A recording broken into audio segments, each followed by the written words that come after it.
What's up, everybody? You're listening to the Poorly Edited Podcast. We are the show dedicated to putting a spotlight on creative talent in and around this area. I have very bad news. I have a lot of bad news today. Actually, the Lehigh Valley's all dried up. There's nobody here. Yeah, that's why you're stuck with us. That's actually a lie. We have some pretty cool guests lined up over the next couple of weeks, but this week it's just us. Yep. My name's Coffee Guy. I'm with my good friends Pat, who didn't leave me and moved to Florida, Lilly, Chandler, the reason I have daddy issues, Davis. How are you guys doing today? I like that intro. I'm doing great. It's very hot in this basement. It is incredibly. It's very cold. I heard it's outside. like really cold, so you should enjoy that. Yeah. It's like 50 here, which means I'm starting to dress in multiple layers because that's already too cold for me. Can I stop you there for a second, Chief? Sure. This is my favorite part of Chandler being in Florida, where he tells us how we should feel about our weather. Yeah. And how much our weather is gonna suck. And then he's like, dude, it's like 70 down here though. It's like it's all right. It's not too hot. And I'm like, wow. What's funny? They're calling this a cold snap. I don't care. Like the weather's not different here than it was every other year. It's exactly the same. So, no, it isn't. What do you It's mean? setting records for being cold. This cold at this time of year. In Florida? It was for like literally. No. For Pennsylvania. That was for right. 16 hours. It went really cold. Then it was back pretty like. I wore a T-shirt the other day outside. You know how people make small talk and they talk about the weather and everybody hates that? Yeah. That's literally what we're doing for entertainment right now. Yeah. So, And it's funny. Well, okay. well. Speaking I'm in Florida. You're not. Speaking of the weather, Chandler soon to correctly be in Florida. predicted that we would get snow earlier this year than other years because I guess he has friends norther than us who got snow. So No. We just There's had. that.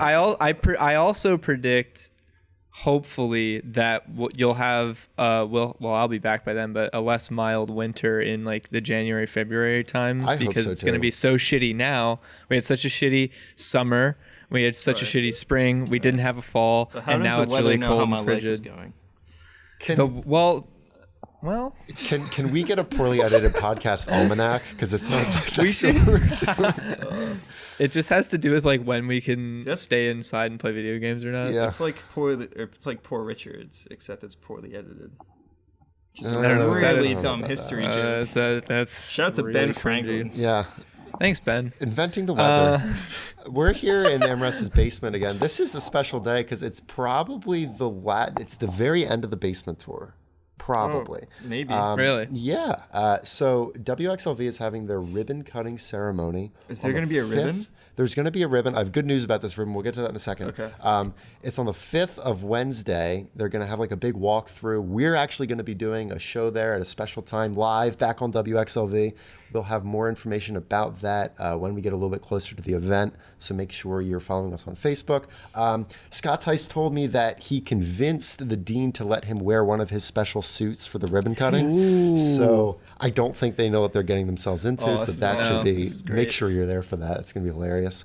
So the basement tour is finally over. I'm very happy about Wait, that. who gets to cut the ribbon? Is I that don't us know. or no? I don't know. 'Cause I think we'll be already doing the show because they want everybody to walk in and then there's stuff going That's on, sort of stupid. thing. Oh So, wow, that's kind of Yes. interesting. Wow, I'm flattered. I wish I could be there. I'm really upset that I won't be because that's just like it's crazy that we went from crawling to WXLV and being like, we don't know what we're doing, we suck, and like, could we maybe record here? And then they're like, I guess, and then we do very bad consistently. Get in trouble and now multiple we're times. here, and now we're here where we're asked to be there for the opening and be recording Yeah, it's pretty cool. a show for the grand opening. It's crazy how that comes full circle Yeah, like that. We're on top now, so it's only Yeah. going to go downhill from Yeah, here. it's only.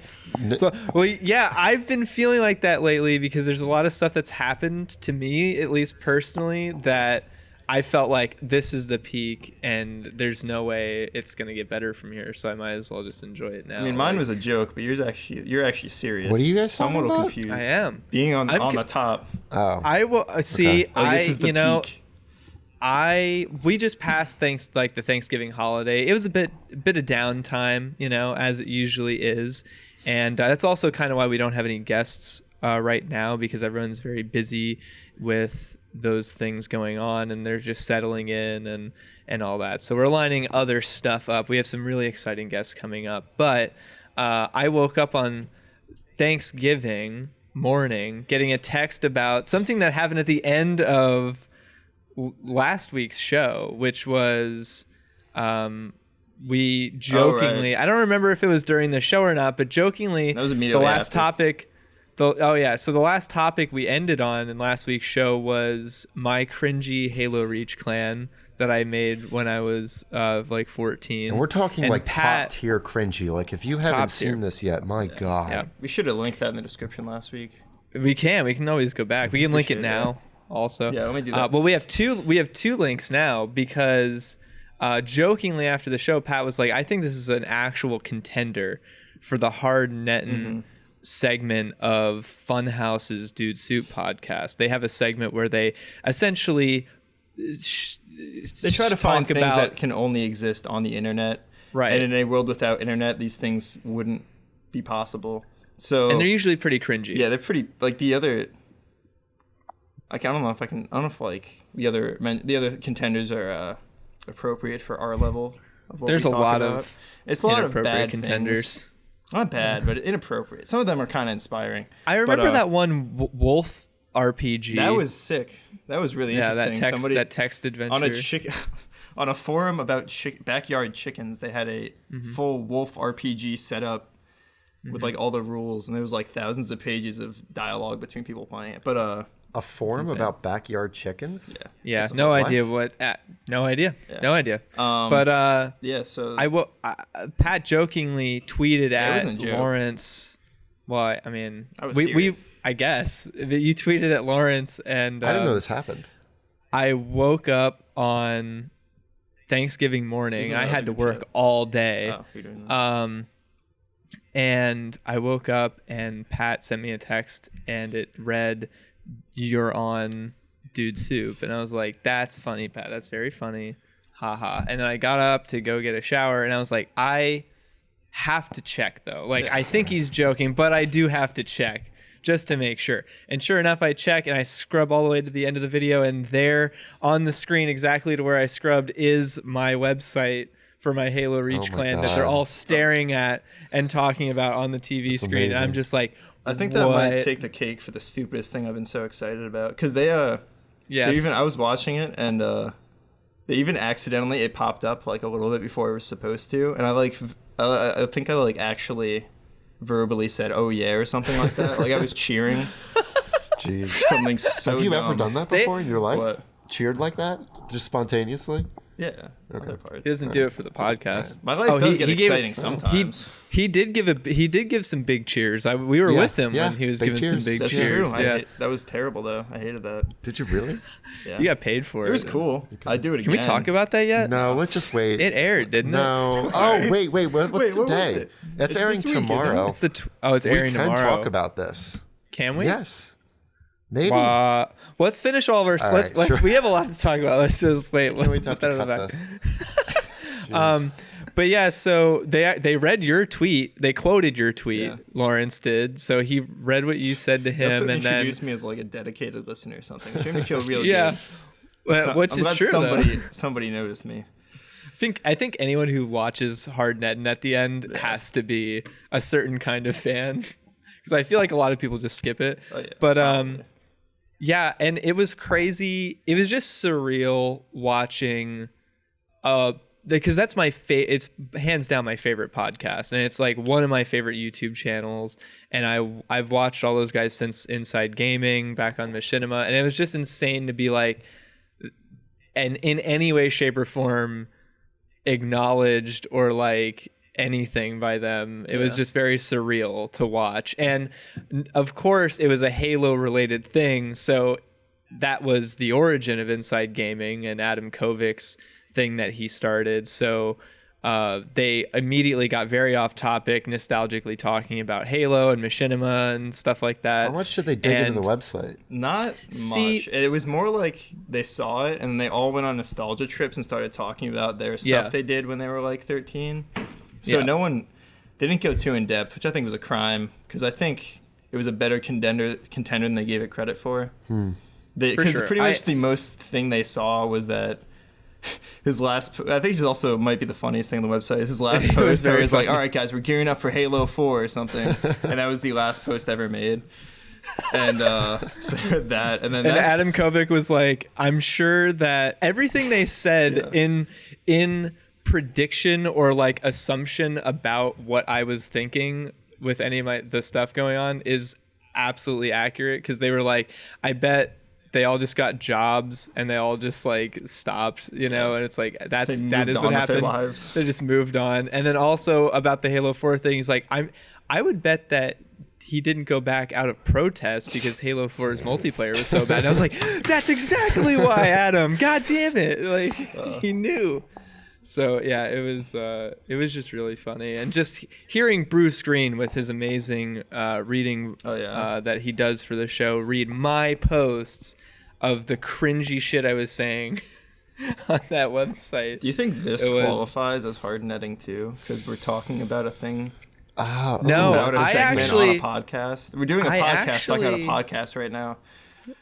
I have an idea to make a comeback, which I don't know if is allowed on hard netting. Sure, but I'm thinking of netting so hard and getting so meta that I'll have to win. Like, it'll be impossible. I just have to find the time to do it. But I think I want to attempt it just to see what will happen. Like, just to see if they'll be like, what the fuck, dude? Like, this is too far even for us.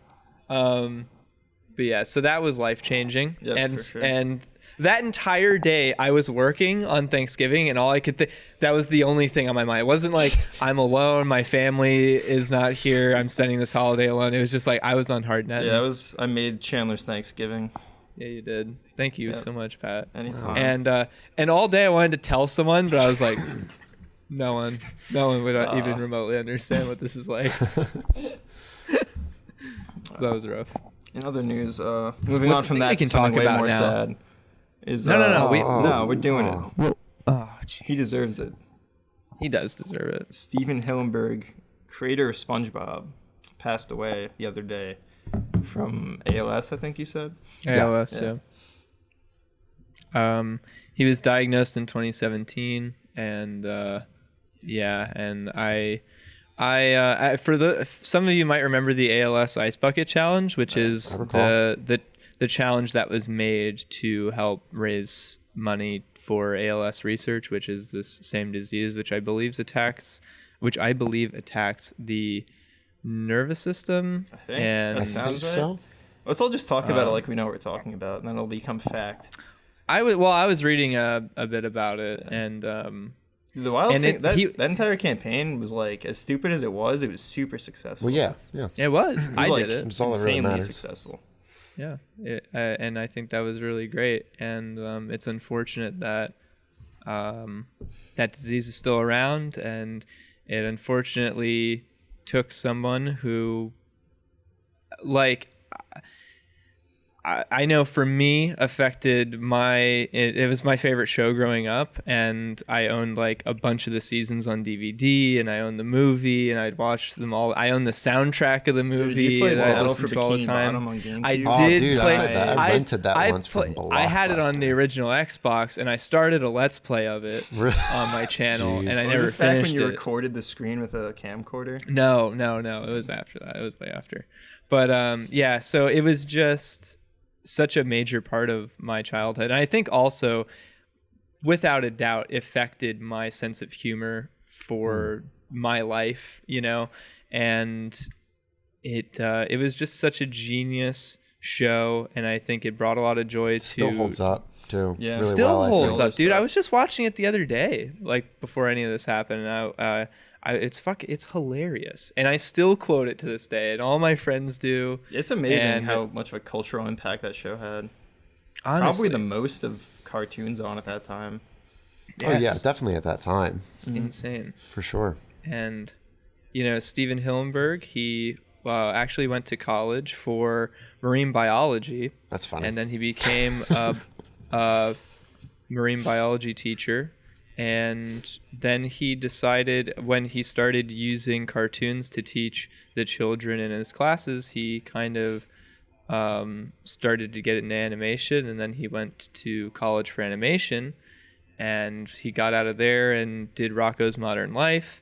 And then he created the characters of SpongeBob and made SpongeBob, and the rest is history with that. And I think there's a lot of that knowledge that he had about the sea and that love for conservation and marine life that shines through in SpongeBob. And I think that is also a huge positive impact to the show, which was showing, just making, I don't know, I think informed in an interesting, because there's a lot of things that are actually educational about it if you pay attention enough, where you're like, okay, that's a real thing, through the show. And I just think it was a really great thing that impacted a lot of generations of kids. And I'm never gonna be able to escape it because my name is Patrick. So I'm sure as long it's true. I never really thought about that. People are gonna be calling me Patrick Star. So.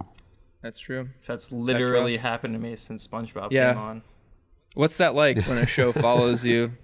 That you have share a name with a character? I don't know. What is that like?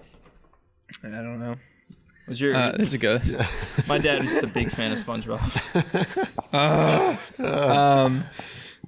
But I really do feel like he was only 57 too, wow. And I think that's tragic. And you're like halfway survived. there. How does that feel? Feels okay. He's survived by his wife and his son, and an amazing legacy of animation and entertainment that he left behind. And I'm definitely pretty upset about it, and I definitely want to watch some SpongeBob in the next few days. They took it off Netflix, man, like years ago. It's on Amazon, is it? I think, right? Okay. Yeah. I would definitely like to. Yeah. So yeah, I remember watching a lot of the interviews and stuff that he did. Like, I think they were on like the DVDs for the first movie and stuff. And he just seemed so like such a really nice, down to earth, chill guy, and he just genuinely cared about like the, conservation of marine life. That was a huge thing that they put into the bonus features of the movie, kind of pushing that, like, no, our oceans need to be protected and stuff. And like how much of an impact this is a David show Hasselhoff had on the environment. Right. And I think it's definitely relevant now because things are still being threatened, and habitats are still being threatened, and the coral reefs are still getting bleached. Yeah. And when that happens, it sometimes they can never recover, or it'll take a long time to recover. And I think we're a lot to blame for that. And there's a lot more we could be doing. The Gulf of New Mexico is still really screwed up. There's been other oil spills that people typically don't talk about since then. Mm-hmm. The ocean's literally rising, and people are denying it still. It's a measurable thing. Yeah. Well. Like, it's getting higher. Like, you have to build seawalls now so stuff doesn't deteriorate as much. Yeah. And I'm sure it's rich people building those who also deny it. This doesn't make any sense. Ridiculous. Just, South Park did a really hilarious, I think, 2 episodes back to back that just finished airing, where they essentially, it's a huge metaphor for climate change and everyone denying it still, and the man bear pig comes back and attacks, and Al Gore is the only one who understands the man bear pig because he's been warning about it for the last how many years. Which, if you know the show, that is true, because that character has been warning about the man bear pig like years ago in the seasons. And so he comes back and he's like, see, I told you guys it was real. And the man bear pig's attacking and murdering people in broad daylight. And then people are still like, I don't really believe there's a man bear pig, dude. Like, and Al Gore's like, dude. It's really great. He's probably like the funniest. He's like the funniest things about him as a politician, right? Probably. Al Gore? Yeah.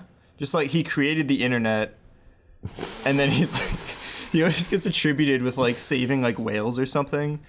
He didn't create the internet. No, I know. It's the joke though. Yeah. Is that Al Gore created the internet? Well, so there was this thing where he said, I created the internet, but he didn't mean it like I created the internet. And that was around the time when he was running. So, of course, at that point, all of his opposition just spun that around and tried to make him look like a complete idiot. Except that just means, like, 10 years from now, kids are actually going to think Al Gore created the internet. Maybe. Because they probably have no idea how the internet... I just had to explain it to you guys. So. Yeah. So, I mean, there's that. Yeah, because you're like 10 years older than us. Yeah. I remember when Al Gore was running.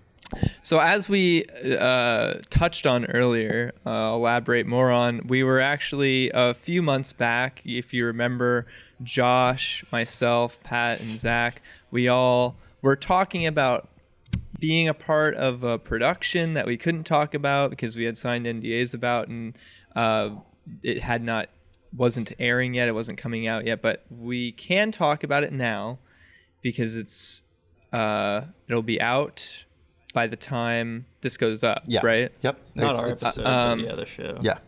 Yeah. So there's a new show coming out on History Channel called Night Fight. Something like that. It feels bizarre to say that, finally. Yeah. And we went and we were extras on that show for a few days. And it was this big production that was happening locally for us, which was cool. We didn't really know much about it going into it. We just heard kind of vague details about what it was, and it just sounded cool. And we were like, yeah, whatever. And we submitted our headshots and... we did do that, actually. Yeah. I had to go to my sister's room and be like, hey, can you take headshots of me for this thing? Yeah.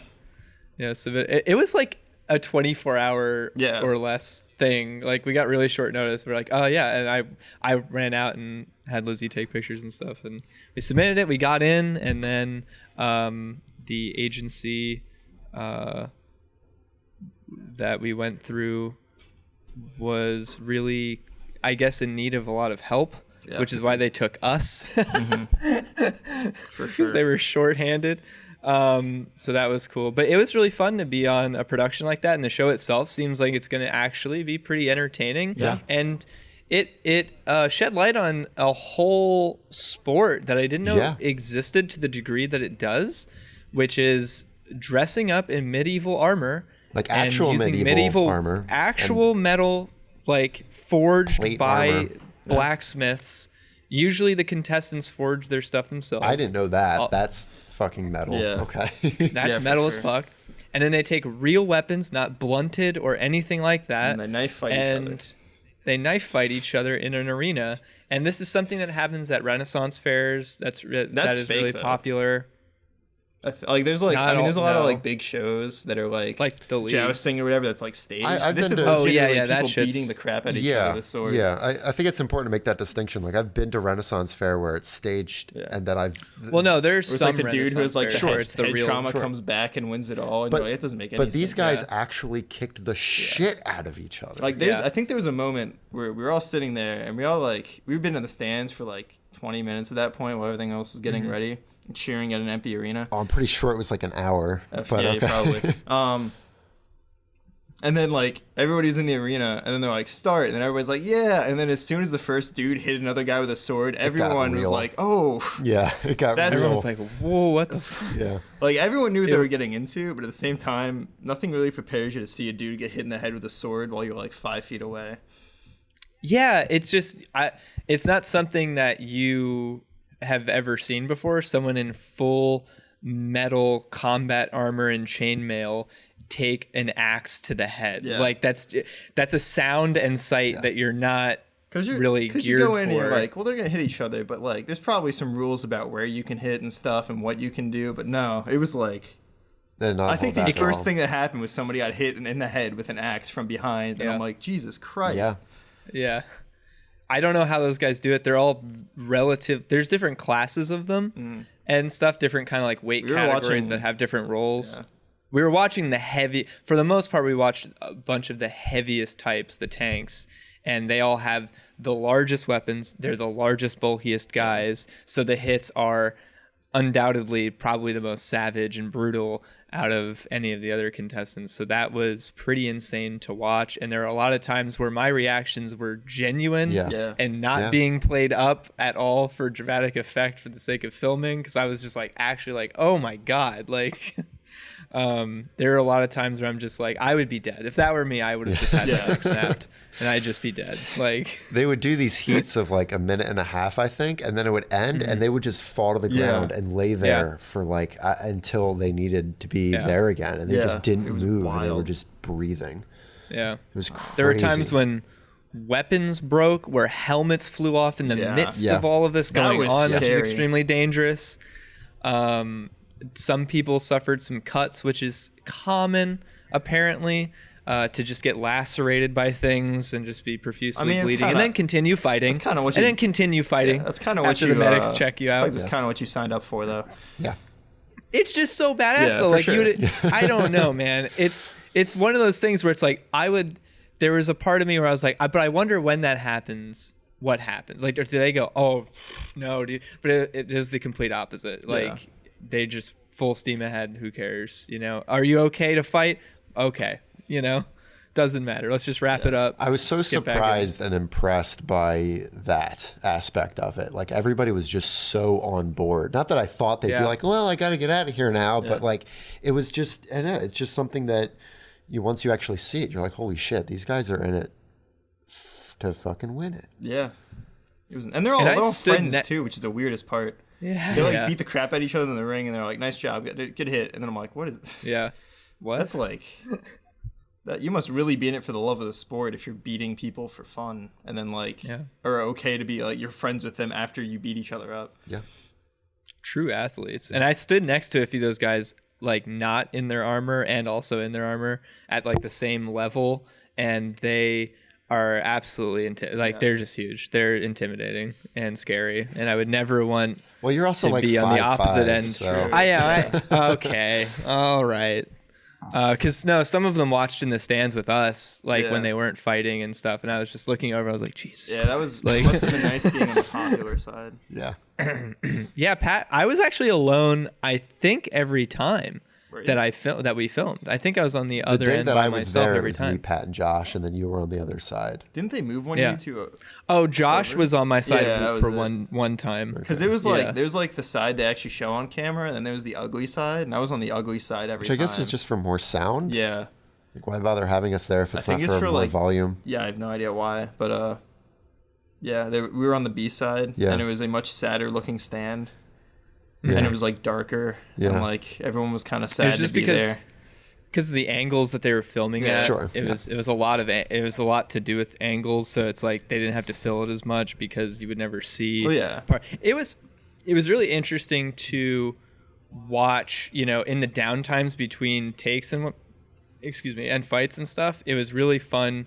We would just sit there, me and Josh especially, we would sit there and just talk about like what they're doing and like watch really closely what the crew is doing. We played a game where for like the few days we were filming, we would try to guess what everyone's position is, like what their job is on the crew. My favorite was and we had it down by the end of the day. Or by the end of the he was the slow. Show. Clapboard guy walked around like he wasn't. He was a clapboard kid. He was like he was young. Yeah. He did. I don't know if I'm just being dramatic, but I kind of remember him like chewing his gum too, like just not giving a shit and just being like, dude, he's clapboard guy. What does he care? Well, I don't know. Have a sense of urgency. We're getting paid. I don't think he I don't know. I think it was a lot of. I think he was waiting so long for people to be ready for him to actually do his job. Maybe. I don't think he was like ready to sprint out there and like do everything quick. Yeah, because there's a lot of that going on where you're just waiting for all 17 people to have the things to do. I imagine if he was going slow, somebody would have yelled at him. Oh, probably. That's kind of how it goes. So it's probably not his fault. But we also screamed all day long, which I'd never done before. Bad. And our voices were destroyed for days. It hurt so bad by the time you get to like, even just after a couple hours and we took that break, it just hurt so bad.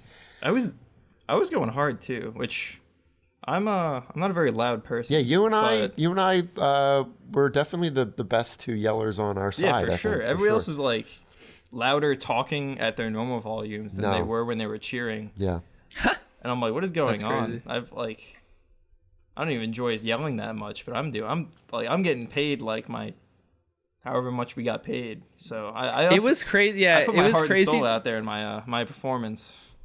which everyone was I'm really sitting there for. screaming and tearing my throat apart. Literally and tearing I'm your throat apart. Tired and fatigued from filming for doing this nonstop for I don't even know how many hours. And I'm just like, but I'm getting paid for this? Like, it's weird. It was a weird thing to be like, we will pay you to come here and scream for the next 6 hours straight. And it's like, what? I mean, that's how I treat my normal job is like, I don't like going there, but once I'm there, I'm going to do my job because I'm getting paid for it, and that's what I'm there for. And if I don't do it, I'm just going to be doing nothing for, like... Right, then I just came here for no reason. So you just got to go hard. So I'm doing what they paid me for. Same. And I couldn't... my voice was not normal for probably the next 3 days. Yeah. We had the Wheezy Boys room in Discord. We changed the Discord to Wheezy Boys because when we all got on, it sounded ridiculous. Dude, my favorite thing is, so the first day I was alone, I think, and I don't think Josh was with me the first day, but like my screaming gets really high pitched and like girly, but when Josh like screams, he's like really manly and it's like goes deeper somehow, and I'm like, I feel so inferior right now. Well, I'm glad I wasn't near him. I would have been intimidated. It's intimidating. Yeah. I remember by the end they needed to do some specialty shots where they wanted specific reactions, so it really needed to be like the best ones of the night, and by then it just hurt so bad, but you had to go like even harder. And I remember we did the first take of that and I sat down and I'm like, holy shit, like this hurts so bad. And then we did like 5 more. That sucked. I was on the top of that, and basically, like, the stands are just bleachers. They put a facade around that makes it look kind of medieval or whatever. Yeah. But it's like, I felt like I was holding on to the top of the facade, and I'm like, this is going to fall. And then we're all going to fall like 15 feet and break all of our arms or something. It's fine. But I was stuck up there for like 10 minutes because they kept redoing the shot, and we were screaming and feeling like I was going to fall. It was fun. It was a good experience. Yeah.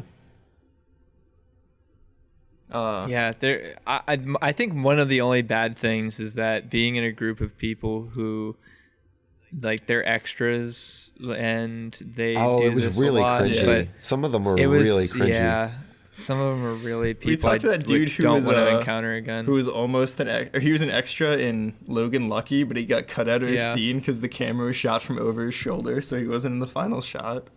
Yeah, that guy was my favorite. There's just and there were a lot of people who came and just didn't, like you said, like that just didn't go hard, and that really, or they were on their phones. Like, like what are you doing? I was like, what is wrong with you? Just leave, dude. You're distracting me. That's probably one of the most interesting things I've ever done. And like they spent half the times on their phone, and I'm like, just look around and see like a shoot go on. It's interesting. Yeah. I think it's depressing sometimes to realize how boring people are. I think that's a thing that hits me quite often, and I'm just like, yeah. I try not to think of a lot of like people like that as just background characters, but it's really what they turn themselves into through their actions and just how like honestly just kind of shitty they are. Like they just don't contribute much, and they just kind of poison whatever fun is around them with just being lazy and not caring enough. And it's just like, just fuck off, please. Like, just crawl back into your cave. So what did you guys learn about the experience of behind the camera? Because the one thing that I'll take away is that when the reality shows have that thing where it's and the winner is, and then there's like a pause for a second, they filmed a full minute of random shots that they could put in there between him saying like, and the person who's going home is, and then there was a full minute of just like silence while like they were staring at each other before he said the name. Yeah, they actually do the pause. I figured they'd just cut and then, No. I figured there'd be a pause, but I didn't think it'd be like they lengthened it so much. I'm like, how would it feel to be one of the people who's actually getting eliminated right now? Honestly, because they had to stand there the whole time. Because they're like, well, he's looking at me right now. Does that mean it's for me, or is he happy for? Am I winning? And then he's just like staring at the host the entire time, trying to like see who's gonna win. Like that pause in between is about 7 times longer on set than it is in the final product. So being there for it is probably horribly agonizing. I think every time, like, come on, did you say it? Like, you don't need this many shots. Yeah, like, I was like, oh my god, who is it? You already? need like one crane shot of like zooming in or something. That's all you need. This is actually gonna be 2 seconds in the like actual show. You don't have to do this to them. They just beat each other up for you. Yeah, I don't know what else I took away from it like that. That was the thing that stuck out for sure. Yeah. I would like to do more films. Yeah. Or not films, but just more productions. Like I would do it again. I'd like to be cut out of more things, yeah. Yeah, why not? same. There's a 2% chance I'm actually in the final cut of that episode. I'm in the tunnel scene. Oh yeah, I'm in the end of that. Oh yeah, The worst part of that entire thing was that I wore a light gray t-shirt and it was really hot in there and I sweat a lot. So Sure do. almost instantly it was I had really large pit stains going on. So that's just how I was for nice the 8-hour shoot. Now you're getting. And I'm cut, like, sure. I'm like, even if I make it on film, I don't know if I want to make it on film. I don't want to be that guy. Well, it was hot. That was in summer, right? It was, yeah. It was wild. Jeez. Yeah. Wait, where did we? Yeah. What was that like when it was warm? Yeah, I don't Right? remember anymore. Jeez. It's been cold for so long. Right. Yeah. It's like Game of It's Thrones like an down eternity. Yeah. The summer snows. I forgot the next thing I wanted to say. I think my favorite, the other thing I'll take away from this experience forever is that we're really stupid and find stupid things funny. Because the joke that the show is, the actual show is called Night Fight. But literally, the entire time filming, and still up till now, whenever someone, we refer to it as Knife Fight, I find it really, really funny. And I was cheering now the that you word say that, Knife I'm like, Fight. that's not funny at all. Like, I was what's wrong with cheering us? Knife Fight Yeah, you were. during the show.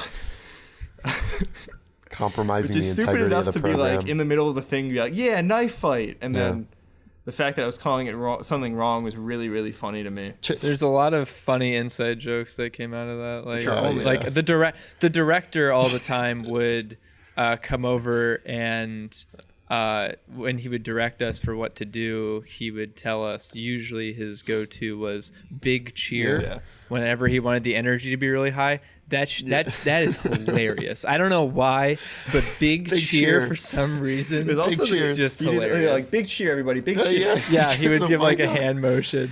Big energy. I feel like, I don't know if this is just me making it different in my mind, but I feel like he'd rush through the first part of what he's saying. Like, all right, camera's gonna go on, everybody's gonna come out, and then big cheer, everybody, big cheer. He rushed to get to the big exactly cheer how part. he did it. Yeah. Yeah. Jeez. And the direction usually was not much different. He'd just come out and say that in a somewhat different way it was every just time. our cue.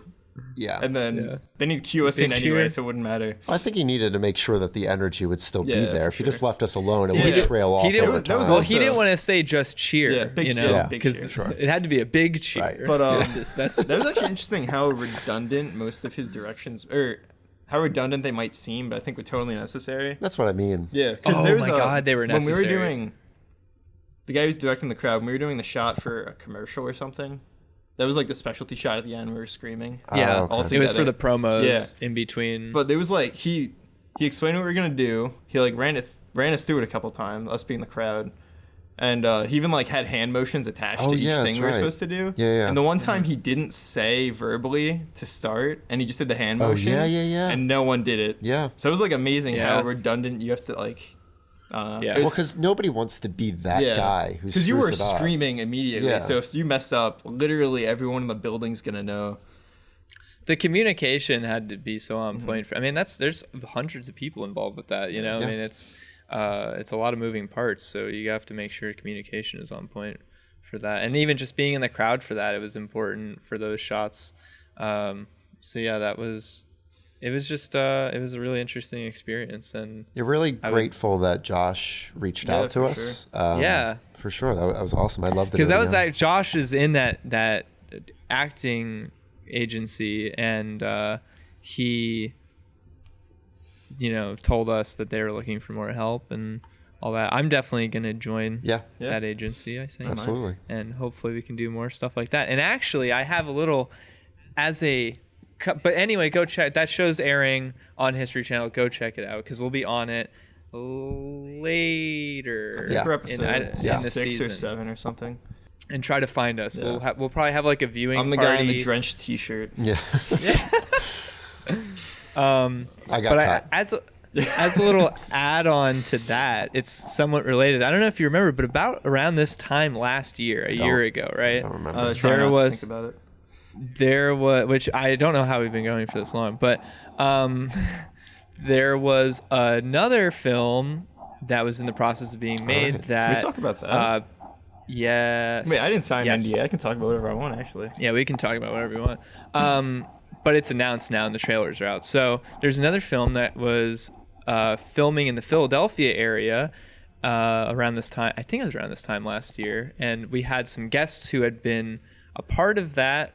And it's announced now. So that film was Glass, directed by M. Night Shyamalan. And that movie's coming out in January 2019 now. So it's right on the horizon. I've seen the trailers. I'm super hype. And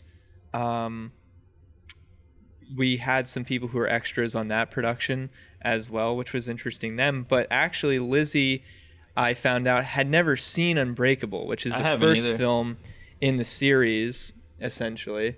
And we found out last night, just on a whim, we were looking around for things to do, and that movie theater locally here, the Enzian, which is the theater that shows stuff on 35 millimeter still, the Art House. I'm not. Okay, so there was some weird noise like you were rubbing the side of my mic. Continue, I'm sorry. Or do you, never mind. There's an art house theater that still shows films in 35 millimeter. They have a cult classic date every month, and they were showing Unbreakable on 35 millimeter, and I was like, well, we should go see it, because I know for a fact I'm going to see Glass when that comes out, because I'm a big fan of Unbreakable, and I enjoyed Split in that tie-in. So we saw that last night, and that was really, it's a better movie than I remember it being, and now I'm concerned for Glass, because I hope it's not, I just hope it can measure up at all, because Unbreakable is such a good movie, dude.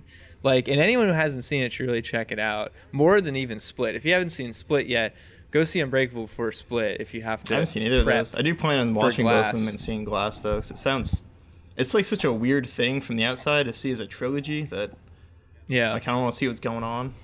It's insane. It's insane how M. Night did it, I think, and how he executed it. And it's actually, Unbreakable came out in 2000. This has been by the time of Glass, 19 years in the making. So that's longer, I believe, than the cinematic universe of Marvel. Oh, yeah. So M. Night has had obviously with less films Spider-Man, now. I mean, the first Sam Raimi Spider-Man movie, I think. Yeah, I think so. I think that one came out in 2002. 3 or 2, something like that, yeah. 3? Can we get a fact check on that? Raimi's Spider-Man? You have the... All right, but okay, Lizzie's fired.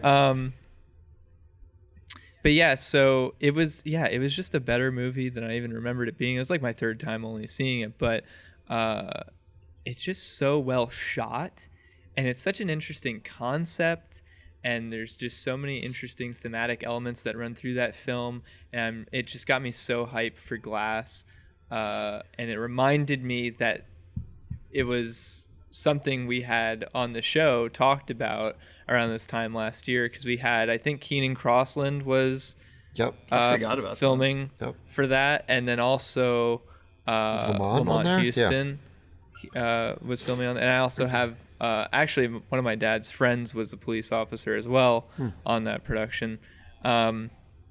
So yeah, it's all coming full circle. We have all this stuff we can finally talk about. It's coming out. But interestingly, I thought about something last night that I brought up to Lizzie. I said, it's concerning that Glass is coming out in January. And I explained that January is actually called Dump Month in Hollywood, because essentially in January people go to the movies a lot less frequently because they just got over the holidays, they don't have any money. The weather's bad, travel's bad, so people just aren't going to the movies. So January tends to be a horrible month for box office sales. Thus, studios know that, and what they'll do is they will put out movies in January that they think are going to do bad on purpose. Because if the movies are bad, they're probably not going to do well in the box office anyway. Pat's laughing because as soon as you started talking about January, I'm like, no, Interstellar came out in January. Turns out it came out in October. I've never seen Zach look something up so furiously before. It doesn't mean that any movie that comes out in January is bad. There are good movies that have come out in January. But That's sorry. really funny. Well, that was 2014. There are good movies or also movies that do decent in the box office, which is the main concern, is the box office sales, not as much the quality. But also it's not good to release in January because of the awards considerations. Not usually a great idea to start that at the beginning of the year. People will have forgotten about you by the end of the year when the awards come around. So yeah, January is just not a good month, and usually studios will purposely put out movies that suck in January. So January is just a shitty time all around. Because if you're a moviegoer, it just might not be that they're not going to do well. Like Glass could be a good movie, but they think that the market's not there because it's part of a 3-part series that's happened over the last 19 years by M. Night Shyamalan. But I think the market is there. No one's going to see this. So the hype is there. They have major star power, and people loved Split. So, and I think Split did well. So that's weird to me. And I just hope that at least Glass is a good film. I hope it does well.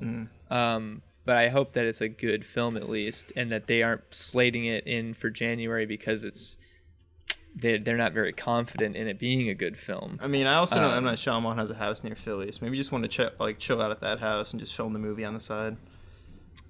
He loves Philadelphia, man. I don't know. He's filmed like all the movies in Philly. Yeah. Actually, I don't know about Split. I don't know where Split takes place, but I know King of Prussia Mall. Really? What? And then so also right near Philly. Philadelphia area, yeah. So yeah, he's a big fan of Philly. I don't know why. But it's weird. I don't think it's that great. It's a city of brotherly love, dude. Yeah, for sure. Well, we have the time for a couple things that Pat prepared, just not a whole lot, because we are starting to get close. So go see movies in January. Go see movies in January. So then, why not? So go see dump month movies. Go see Dumb Mom in January. Is that a movie? It is now. Not yet. Let's do it. All right, Pat, what are we doing here? This is Chandler's idea, but we're going to read Chandler, some. What are we doing here? It isn't my idea. It's Storm Hutchinson's idea, and we're doing this bit in memoriam through him. Yeah. We're channeling Storm Hutchinson in memoriam. Rip Storm. Congratulations on the marriage, Storm. Storm's alive, and I miss him. Me too. All right, we all do. So, we're gonna. Go ahead. Go ahead. Look at me, I'm best friends with Storm. Oh man. So we have some Ask Reddit threads prepared that we got the question. We're gonna answer the question. Okay. And then I might read a couple funny things that I found. I think Chandler also has some, so however that works out. So, first one that I like is because I feel like whenever a thread is titled like this, it usually just people being salty about things that they're like mad about being in the mainstream. But what is something that everyone praises but is actually horrible? These are the kinds of threads that keep me off Reddit. I know, I hate them too.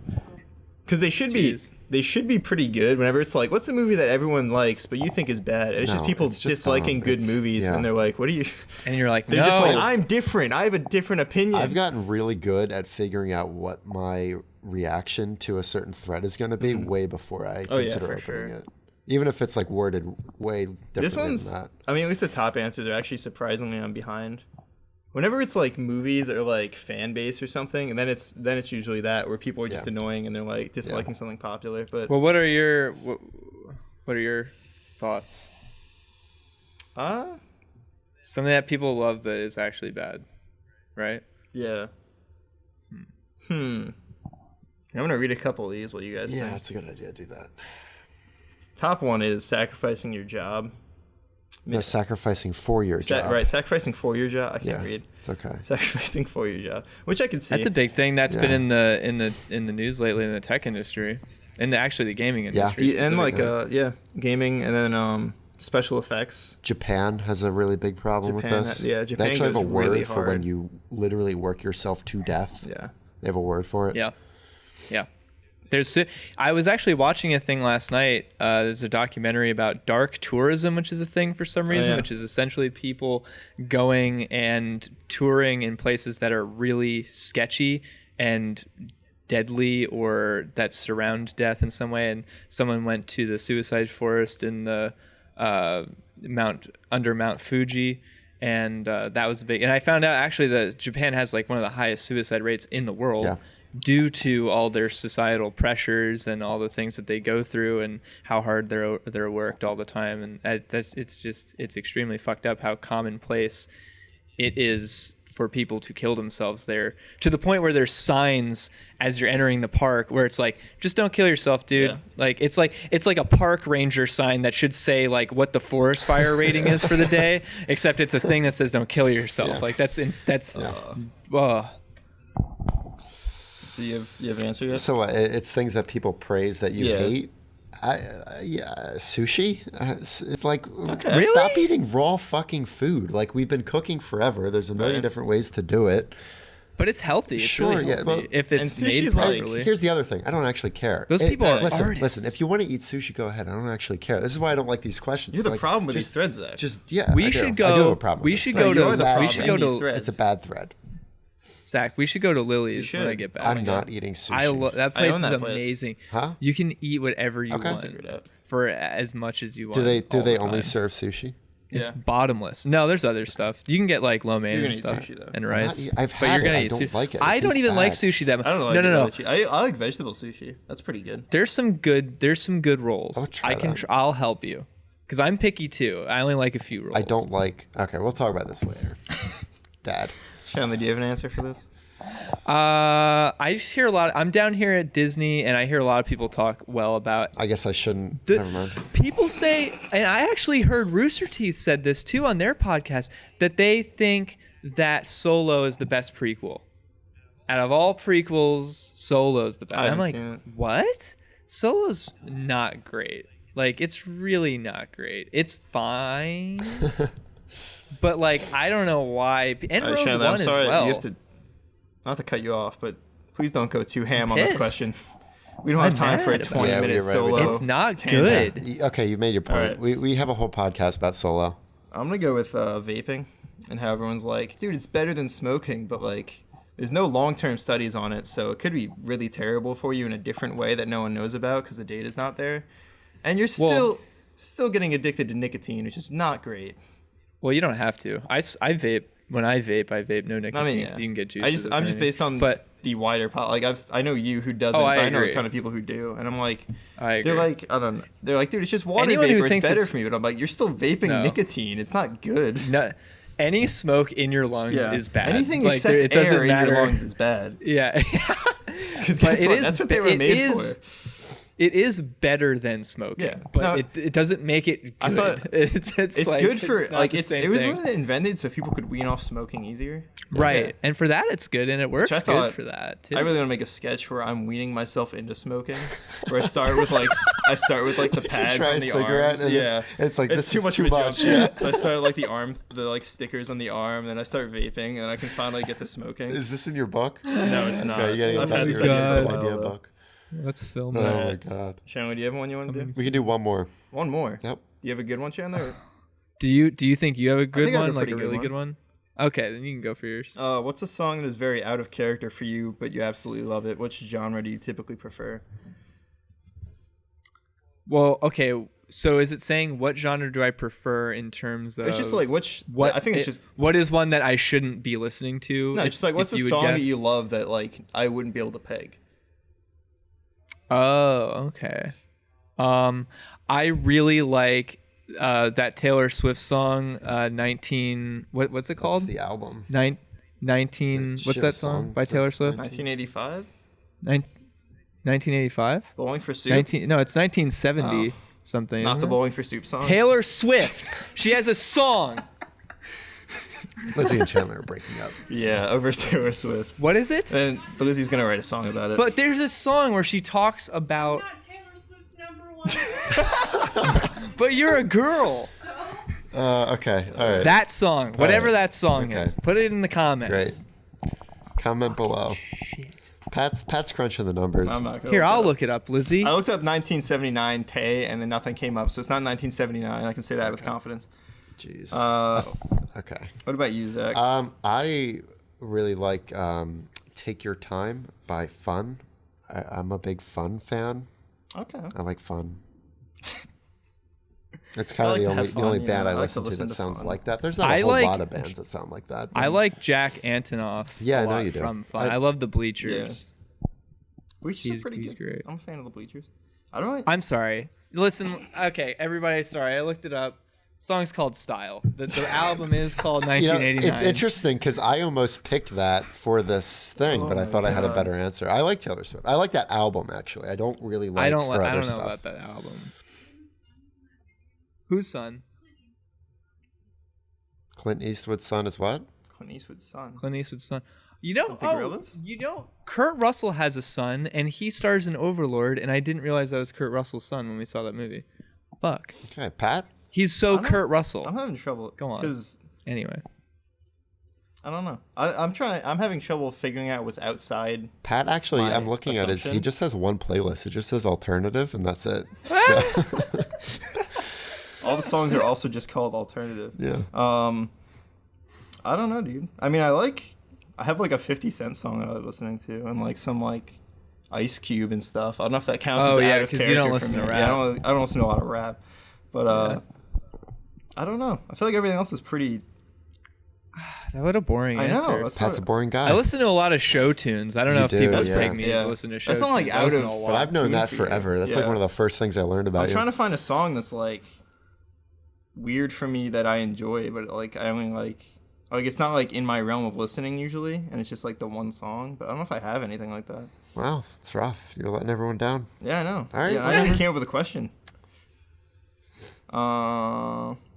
What an idiot. Is that all the time? You're cut, man. You're cut. that That's everything it. we had time for? The buzzer beeped. Yeah. Oh, I have one more cool thing. I was supposed to actually be filming this podcast. I had planned to be filming it with a new Yeti mic.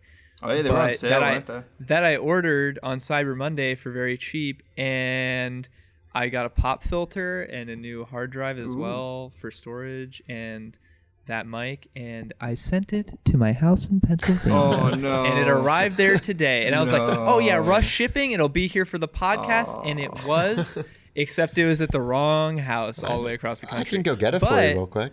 No, I called my house, and they were like, yeah, no, it is here. And then I called support at Amazon, and I told them what happened, and they were like, oh, well, Why? we'll just send you stuff to your place in Florida. And I was like, what? And so they're just sending me another mic and hard drive. Well, and hard drive and I'm hard drive? so I'm keeping what's at my house, and they're sending me new stuff here. So I now have 2 Blue Yeti mics and 4 terabytes of hard drive space. What the But Wild. it was just really great customer service. I think it's because I'm a Prime member. I don't know. Yeah. But they really to helped. win. They really helped me out. fucked It up. was the best customer service experience I've had. All right, in a I while. found 2 songs. Okay, I went from 0 Okay. to 2. hurry up. I went with Sunday Candy by Donnie Trump and the Social Experiment, and Lights by Ellie Goulding. Those Okay. are both pretty Okay, Lights. outside. Okay, that's Yeah. one that I Yeah. wasn't expecting. Okay, there it I like is. that song. That's a good song, though. Yeah, That's a good that's song. a good song. That's a good song. Is that all we got? What? Thank you guys so much for listening and watching. Don't really forget, appreciate 2 days it. from when this is on YouTube, we're going to be live again. We'll have social media posts talking about it, so keep an eye out. We'll be back. Unless something awful goes wrong, we all look stupid, so Yeah, it's pretty great. Unless it doesn't open Yeah. and it isn't grand. Yeah, they go to cut the ribbon and the scissors break, and Tyson's just like, everyone go Dude, we home. can't get inside now. It's like, now we it's can't. pretty strong. Sorry.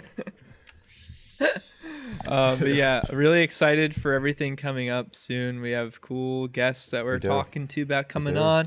We got the grand opening. I'm coming back in a month.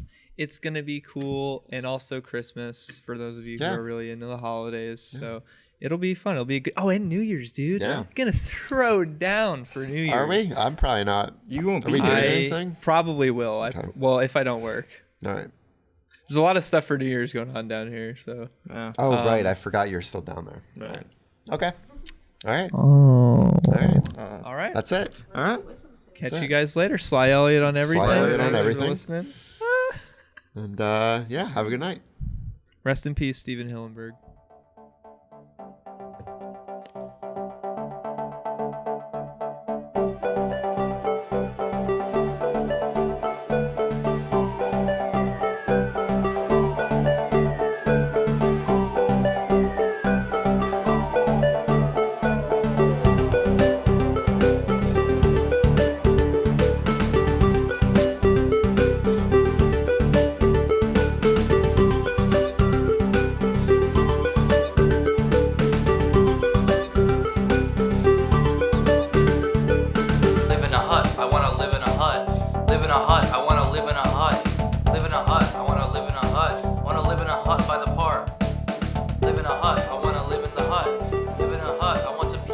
Bye.